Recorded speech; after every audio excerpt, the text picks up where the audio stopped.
नमस्कार दोस्तों, इंजीनियर तो आपने बहुत देखे होंगे, लेकिन क्या आप भारत के एक ऐसे इंजीनियर को जानते हैं जिसने चाइना जैसे देश को हिलाकर रख दिया, जिसकी एक आवाज पर भारत के लोगों ने चाइनीज प्रोडक्ट का बहिष्कार करना शुरू कर दिया। लोग चाइनीज प्रोडक्ट के अल्टरनेटिव तलाशने लगे। जी हाँ दोस्तों, हम बात कर रहे हैं भारत के ही एक रियल हीरो जिनका नाम है सोनम वांगचुक। आप सभी ने थ्री इडियट्स मूवी के फुंगसुक वांगडू उर्फ आमिर खान को तो देखा ही होगा। तो आपको हम बता दें कि आमिर खान का ये किरदार सोनम वांगचुक जी के जीवन से ही प्रेरित है। दोस्तों, वैसे तो सोनम वांगचुक जी लद्दाख में हुए एजुकेशनल रिफॉर्म के लिए जाने जाते हैं, लेकिन हाल ही के दिनों में उनकी एक यूट्यूब वीडियो ने तहलका मचा दिया। इस वीडियो में उन्होंने बताया कि कैसे हम चाइनीज प्रोडक्ट का बहिष्कार करके चीन की कमर तोड़ सकते हैं। जो जवाब हमारी इंडियन आर्मी चाइना को बॉर्डर पर बुलेट से दे रही है, वो कैसे हम घर बैठे अपने वॉलेट से, अपने पैसे से उसको दे सकते हैं। उनकी इस वीडियो का भारतीय लोगों पर इतना गहरा असर हुआ कि लोगों ने अपने फ़ोन से चाइनीज ऐप को डिलीट करना शुरू कर दिया। बॉलीवुड सितारों ने टिकटॉक चलानी छोड़ दी और देखते ही देखते इस वीडियो पर यूट्यूब पर 40 लाख से भी ज़्यादा व्यूज़ आ गए। तो आइए दोस्तों, आज हम आपको असल जिंदगी के हीरो सोनम वांगचुक जी से रूबरू कराते हैं। सोनम वांगचुक जी का जन्म लद्दाख के एक गांव में 1966 में हुआ। एक ऐसा बच्चा जिसने 7 साल तक ना तो स्कूल देखा और ना ही किताबें। उनके पास पढ़ाने के लिए थी तो सिर्फ और सिर्फ उनकी माँ।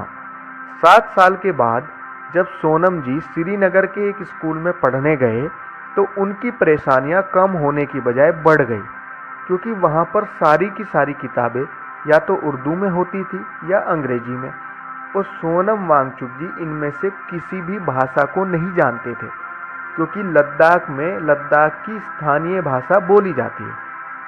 सोनम जी ने ठान लिया कि वो इस सिस्टम को बदल देंगे। 1988 में उन्होंने NIT श्रीनगर से अपनी मैकेनिकल इंजीनियरिंग की डिग्री ली।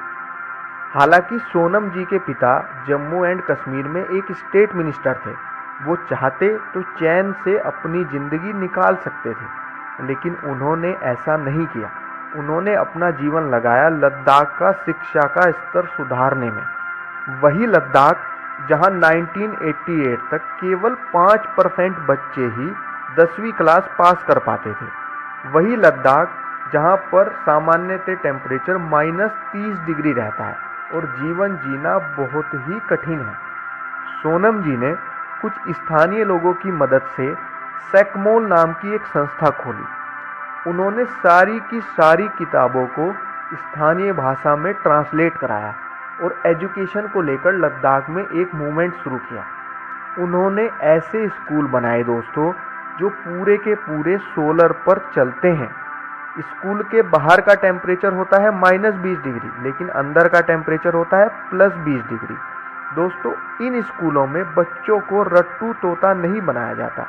यहाँ पर जिंदगी जीने का तरीका सिखाया जाता है।